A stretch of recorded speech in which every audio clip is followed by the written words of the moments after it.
పని చేద్దాం, మనమే నిర్మించాలి, మనమే చేయాలని అన్నారు. మీరు అవినీతి ఆరోపణలు కూడా ఆయన మీద చేశారు. ఇప్పుడు ఎవరి మీద చేశాను? చంద్రబాబు నాయుడు గారు అవినీతి చేశారని మీరు అంటున్నారు. ఇప్పుడు వాళ్ళు ముగ్గురు ఒక ప్రధాని గారు వాళ్ళు ముగ్గురు ఒక కూటమి. ఆ వేదిక మీద ఉన్నటువంటి నాయకులందరూ కూడా ఈరోజు ఈ రాష్ట్రంలో అధికారంలో ఉన్నటువంటి రాజకీయ పార్టీలు. జాకీర్ హుస్సేన్ తెలుసా నీకు?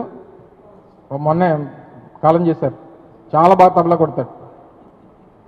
మొన్న అమరావతి సమావేశంలో ఒకరికొకరు కొట్టుకున్నారు తబలా. ఎవ్వరికి కొట్టలేదు. మా నాయకుడు అడిగినట్టు చూపించండి. విశాఖపట్నంలో మా నాయకుడు జగన్మోహన్ రెడ్డి గారు ఈ రాష్ట్రానికి సంబంధించినటువంటి ఇష్యూస్ కోసం అడిగినట్టు అది నిన్న మీటింగ్లో ఎవరైనా అడిగారేమో అడగండి. స్టీల్ ప్లాంట్ గురించి ఎవరైనా మాట్లాడారా? ఏడిచ్చారు? చూపించి ఒకసారి రా, ఒకసారి నువ్వు నేను వెళ్ళి మాట్లాడదాం. నువ్వు ఒకసారి మైక్ పెట్టి తీసుకెళ్ళి, నువ్వు ఒకసారి వెళ్ళి మైక్ పెట్టమ్మా.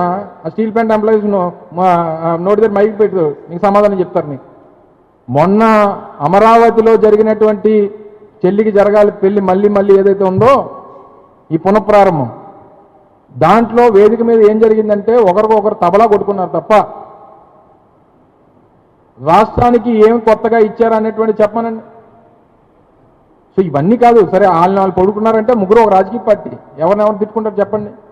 ముగ్గురు కలిసి ఈరోజు రాష్ట్రంలో అధికారంలో ఉన్నారు. ఆయనేమో వీళ్ళు ఇచ్చినటువంటి సీట్ల వల్ల ఆయన అధికారంలో ఉన్నారు. చంద్రబాబు నాయుడు మంచోడు కాదని చెప్తాడా? ఒకసారి చంద్రబాబు నాయుడు గారు మోడీ గారి గురించి ఏం మాట్లాడారు ఒకసారి టీవీలో ఏమంటావేంటి? లేదా మోడీ గారు చంద్రబాబు నాయుడు గారిని ఏమన్నారో, వాళ్ళ కొడుకుని ఏమన్నారో అది ఏమంటారా? చూదు అన్నీ. అందుకనే అంటే పాత ఇంకేం లేనట్టు అయితే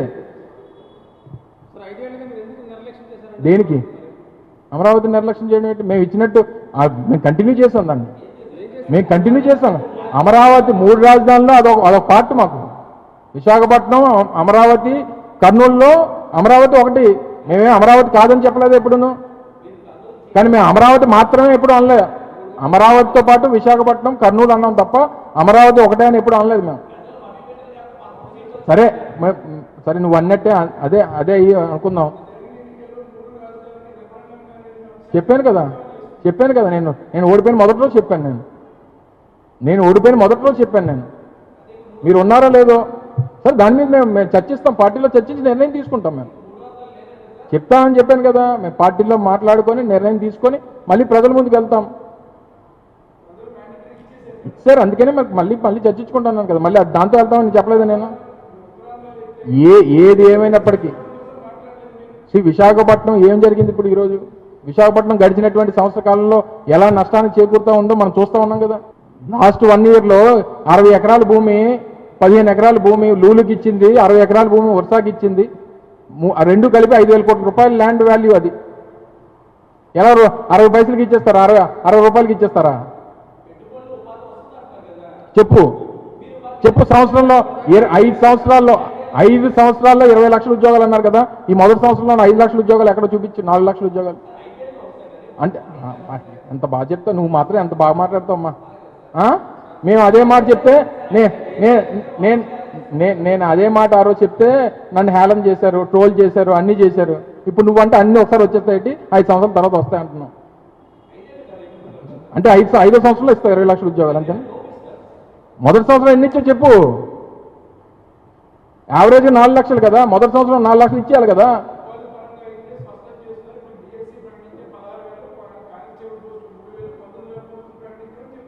మేము 2,50,000 మందికి ఇచ్చాం ఉద్యోగాలు, వాలంటీర్లు చెప్పాను. దాంతో కలిపి 5 లక్షలు, 1,30,000 మంది విలేజ్ సెక్రటేరియట్, వార్డు సెక్రటేరియట్ 1,30,000 మంది, 35,000 మంది మెడికల్ స్టాఫ్, 50,000 మంది ఆర్టీసీ.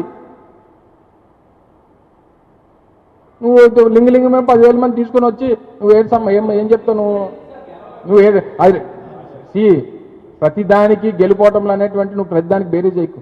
ఇప్పుడు మేము కట్టిన పోర్టులు, మేము కట్టిన ఎయిర్పోర్టు, మేము కట్టిన మెడికల్ కాలేజీలు, మేము కట్టిన విలేజ్ సెక్రటేరియట్లు, మేము కట్టిన రైతు భరోసా కేంద్రాలు, మేము చేసినటువంటి కార్యక్రమాలు, మేము నడుపుతున్నటువంటి, మేము పెట్టినటువంటి ఈ విలేజ్ వార్డు సెక్రటేరియట్ కార్యక్రమాలు, ఇవన్నీ జగన్మోహన్ రెడ్డి చేసి అన్ని మంచి చేసి ఓడిపోయాం.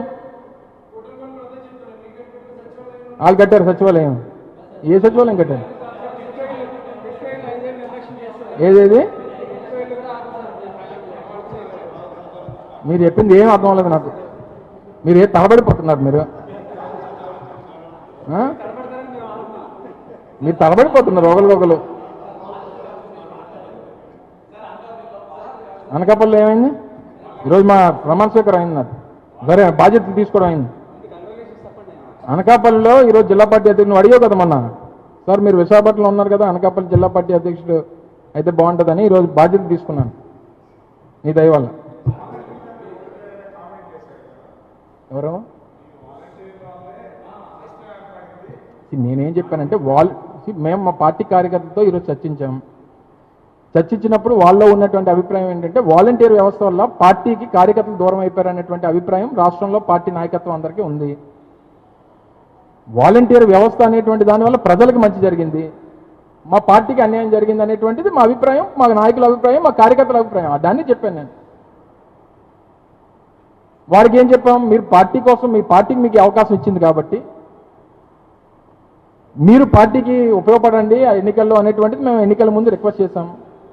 మాకు లేదు చంద్రబాబు నాయుడు గారు వచ్చి 10,000 ఇస్తారని చెప్పి వాళ్ళు ఆశపడ్డారు. 5 లేదు 10 లేదు, మొత్తం ఇంట్లో కూర్చోబెట్టారు. సో మేము ఆ డిస్కషన్ అడిగిన తప్ప వ్యవస్థ వల్ల ప్రజలకు మంచి జరిగింది, పార్టీకి నష్టం జరిగింది అనేటువంటిది మా మీటింగ్లో, మా సమావేశంలో, మా విస్తృత స్థాయి సమావేశంలో చర్చ జరిగింది తప్ప వాలంటీర్ వ్యవస్థ వల్ల ప్రజలకి ఏం నష్టం జరగలేదే, మంచి జరిగింది ప్రజలకి. కానీ మా పార్టీకి మా క్యాడర్ను దూరం చేసేటువంటి దానికి ఆ వ్యవస్థ నష్టం కలిగించింది అనేటువంటిది నా అభిప్రాయాన్ని చెప్పాను తప్ప ఇందులో పెద్దగా మీరు సీరియస్గా తీసుకోవాల్సినటువంటి అవసరం లేదు. Thank you.